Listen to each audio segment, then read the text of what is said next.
This is Mature Living. I'm Mary Yanez, Director of the Senior Adult Program at the El Paso Community College. And we have many, many partners in this community. And one of our partnerships are the Alzheimer's Association. And with us today, we've invited David Hernandez, who is the Executive Director of the Alzheimer's Association. Thank you, David, for being with us today. Thank you. That is such an important thing, is memory loss.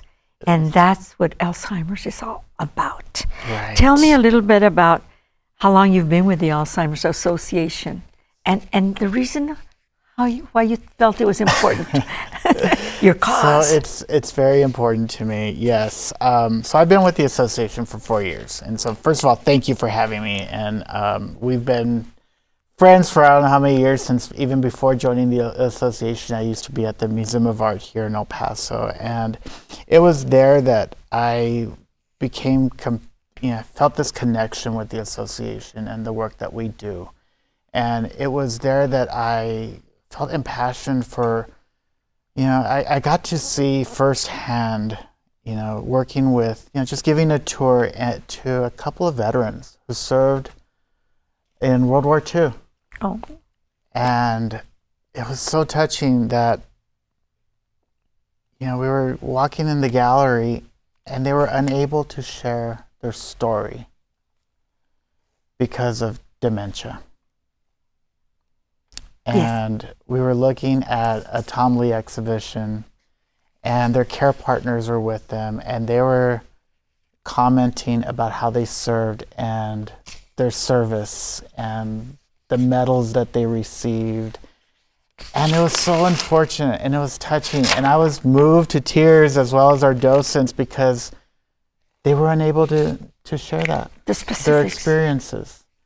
And because of that, it really resonated within me that everyone, all of us, especially here in our Latino community, we need to and deserve to share our story, to preserve our legacy. Because we bring so much, we bring so many talents, and that's how we evolve as a community. We have to tell our stories. We have to share that with our children and our children's children. That's how we learn. And that's how we grow as a community, and that's how we become better, and we do better. Yes. And so it's because of that I have jumped at the opportunity to join the cause. Yes. To fight this disease. Yes. That affects so many of us, because Latinos, Hispanics are 1.5 times more likely to develop Alzheimer's or another type of dementia. 13%. Statistics show 13% of us over the age of 65 have dementia right now. Yes. And so many are undiagnosed. The Alzheimer's Association provides a variety of services. We do. We provide care and support services through education programs, support groups, early stage programs. We provide care consultations to families. We connect them with local resources. We also have our research part of our association, which we're very proud of. We raise funds to accelerate research. Yes. So that we can find those treatments and those diagnostic tools that can get us closer to really, truly identifying and treating the different types of dementia. And then we have our advocacy part, where we are knocking on the doors of our congressional and local leaders, and just advocating for those families who are living with this disease. Yes, yes, definitely. And caregivers are very important in the role of caring for someone that has dementia or has acquired this horrible disease that I am very afraid of, because it kills.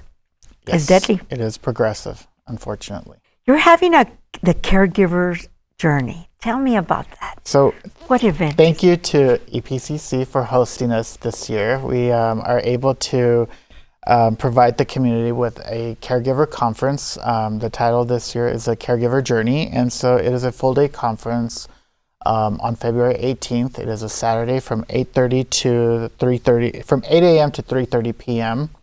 At no cost, where we are bringing in physicians, nurses, members of the community who are subject matter experts in caregiving, to provide resources, education to family caregivers and individuals who are living with the disease, as well as tools and resources for for professional caregivers as well, that they can take to their patients that they're giving them. That is so valuable. Can I attend that? Absolutely, absolutely. It is open for all.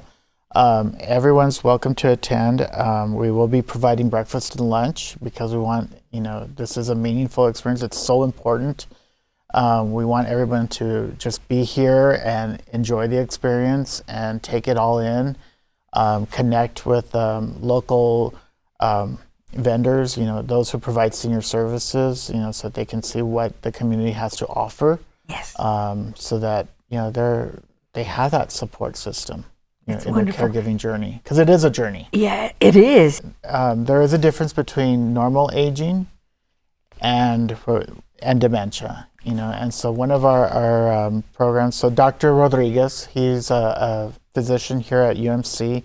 He is our keynote speaker at the conference. Wonderful. And he will be talking about Alzheimer's and dementia and what's the difference between normal aging and dementia, and when you should have that conversation with your physician, and talking about the annual cognitive assessment that's available for individuals 65 and above that Medicare covers.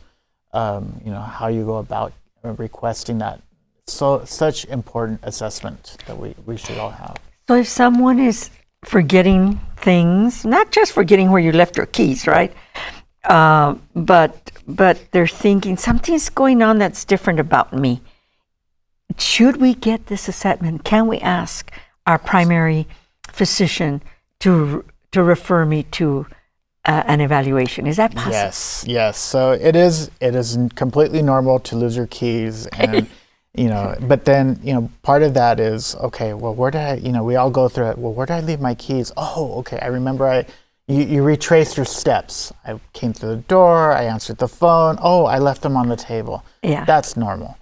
We all do that.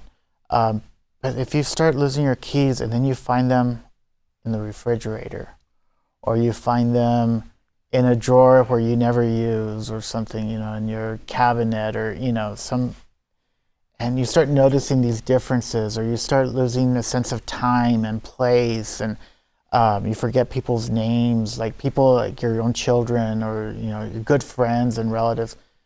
Yes, that is something that you should have whether you're noticing within yourself or a loved one, you should have that conversation with your physician. And sometimes with dementia, you remember way back when you were a kid, or when you got married, or when you were in love, but you don't remember the present. Yes. And that's also kind of a sign. It is. And a lot of that has to do with the older memories are so imprinted in our brain. And they're always there. Even the prayers. Yes. And music. Music.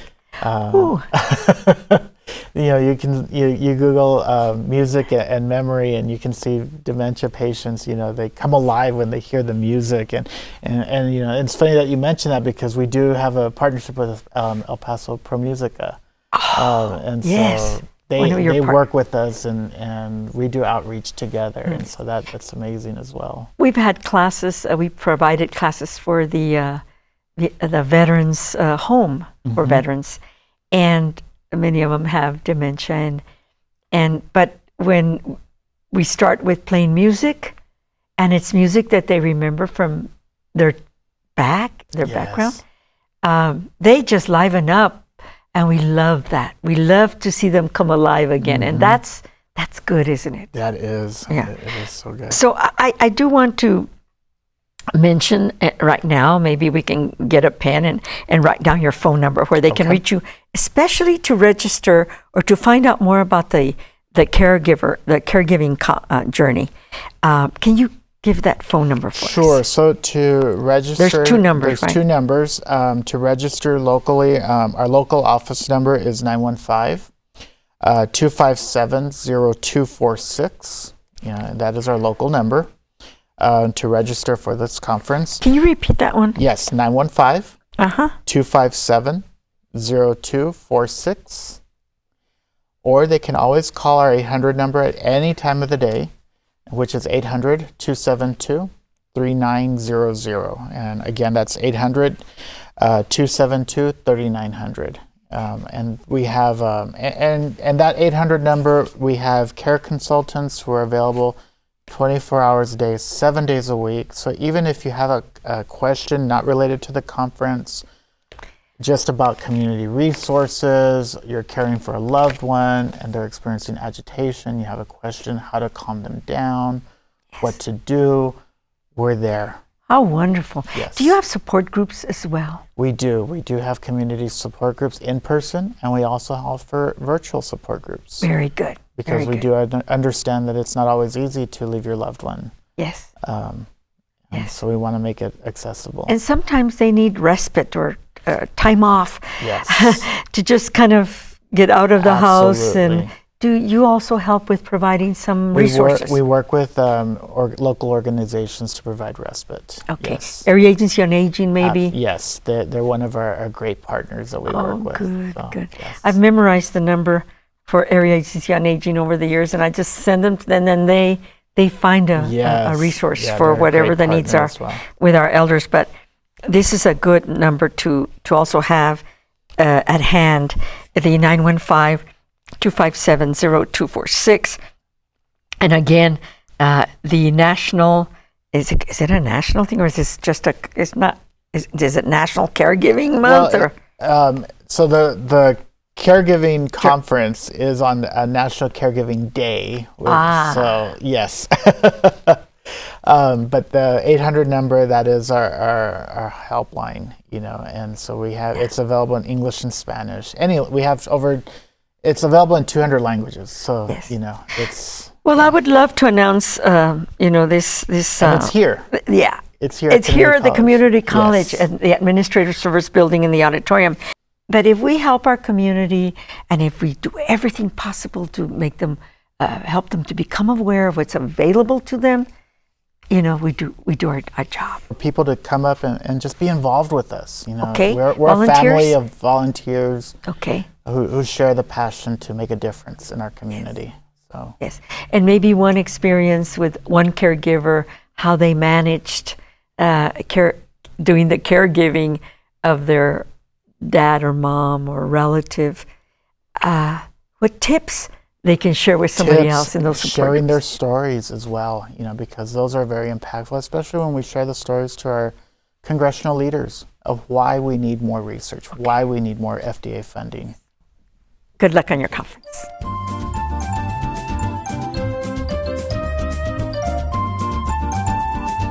I was talking to somebody, and then I started babbling. Al called the Alzheimer's Association. They've had some wonderful classes. There was a support group there, too. Our primary referred us to a neurologist. The new working diagnosis is vascular cognitive impairment. But we will continue to be part of the Alzheimer's Association because they've been so supportive. Caregiving isn't easy. Reaching the Alzheimer's Association is.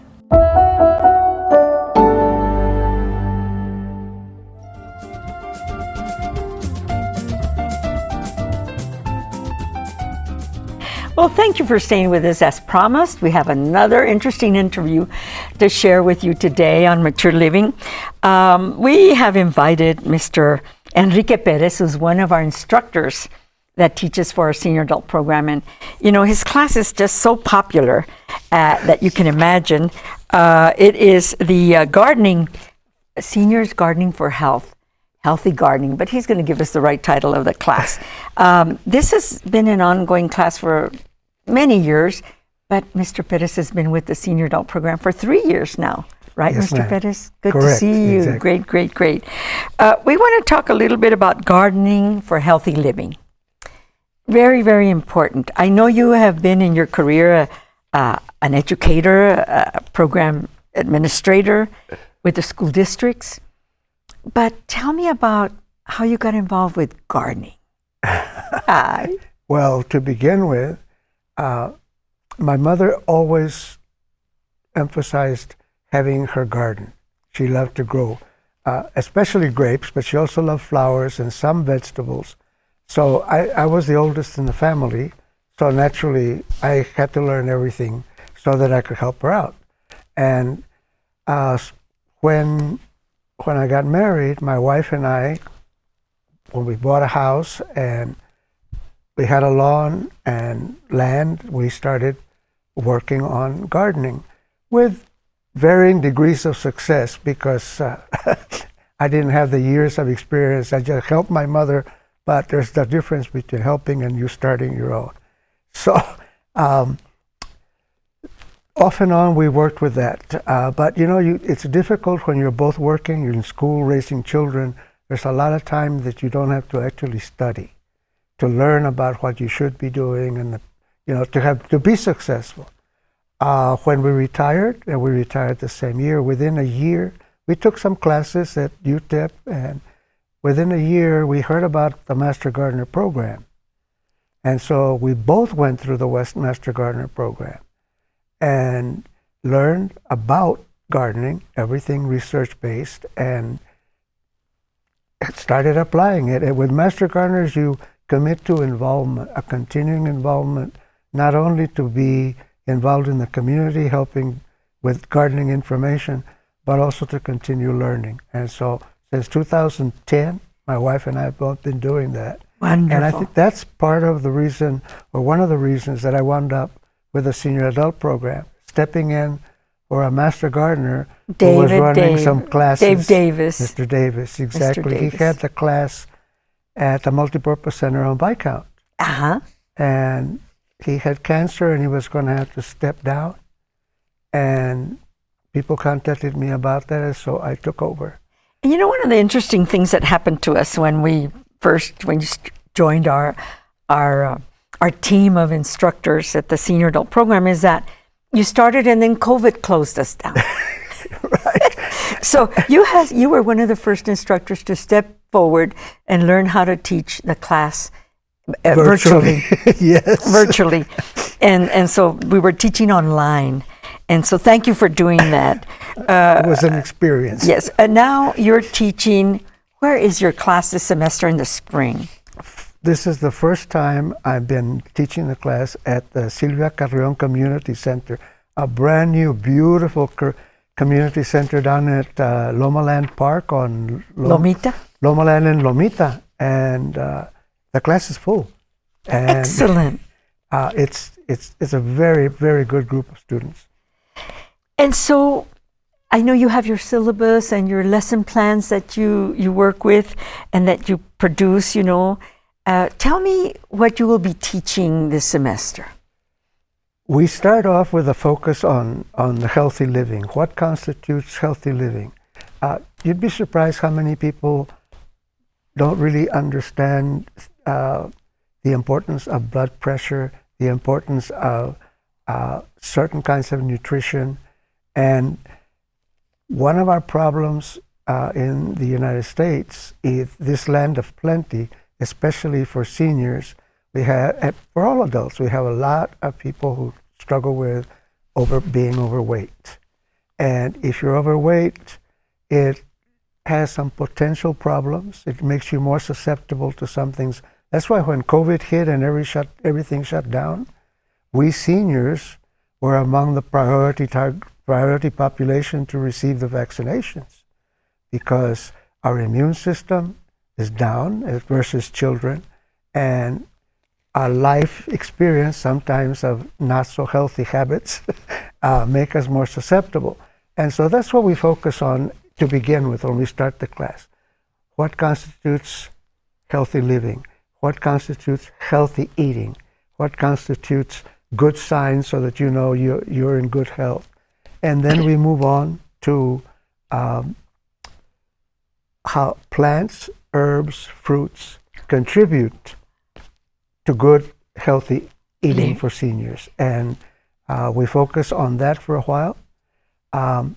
You'd be surprised how many people haven't done a lot of gardening. COVID shut everything down, And a couple of problems for seniors. It isolated us, but at the same time, we've had some problems with prices of food going up and so on. And a lot of people in the United States have turned to gardening to grow their own food. Yes. So that's good, and a lot of seniors have done the same thing, but they don't know where to start. That's why we've had a lot of people signing up. Well, good. I'm glad there's a good reason for your class being full this semester. Well, they're interested, and so we look at that, and especially in El Paso, it's a very, we're in a desert, so it's a challenging place to grow, but we can grow almost anything here if we do it in the right way at the right time. And preparing that soil. Exactly. And so part of what we do is that we show them, we look at propagation, we look at plants, and we look at the soil that is needed, and actually I will demonstrate to them how to plant, transplant, and then they will get to show me and each other that they can plant and transplant with success. So it's a 12-week course, and normally that gives us enough time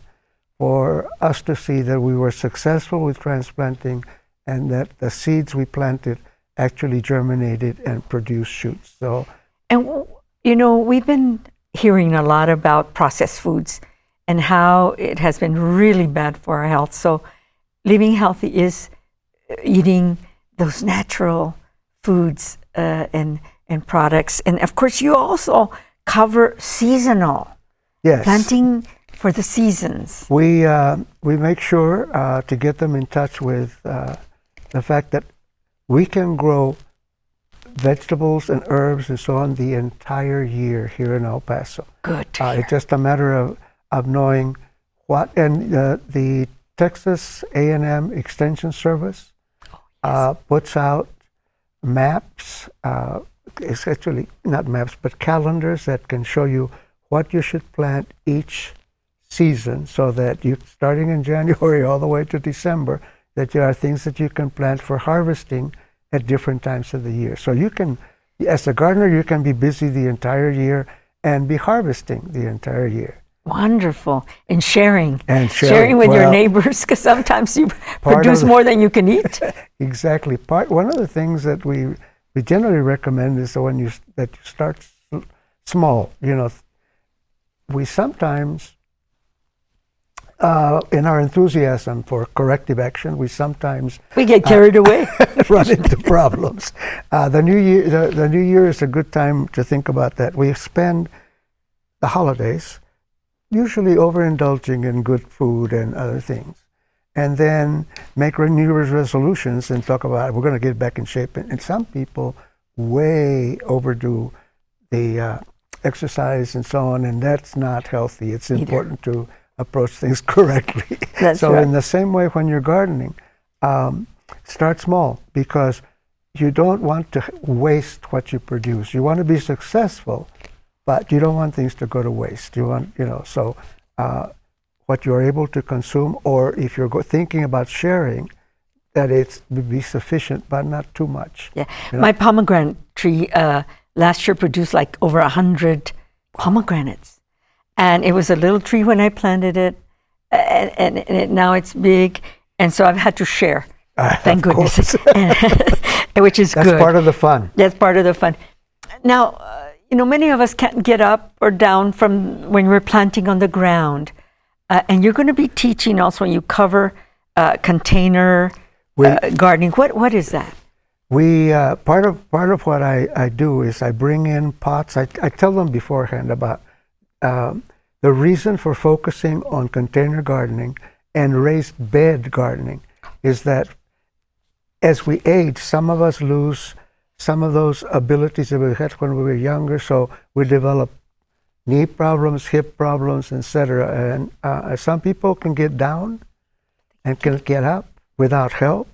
And then there are people who wind up with walkers, having to use walkers, or even wheelchairs. Yes. And it is possible to be an active gardener in spite of those conditions if you are able to work with containers or raised beds. And there has been a lot of effort lately in making raised beds that you can work on, even pulling up to them in wheelchairs. So we look at that, how best to prepare for gardening in containers and raised beds, because one big advantage is that when you focus on that, you control all the soil that goes into those things. So it's not the same thing as starting with a plot of land out in your yard. And it's sand, because Well, a lot of it is the growth is to the east in El Paso, and it's sand, it's desert. Unless you're by the river, then there's a lot of clay. And then there's, or you're by the mountain, then it's a rock. A rock Solid and caliche, right? We have it all, don't we? Right, and that's part of what we look at as we garden. We look at how to work around some of those things, or what we need to do to compensate if there's not enough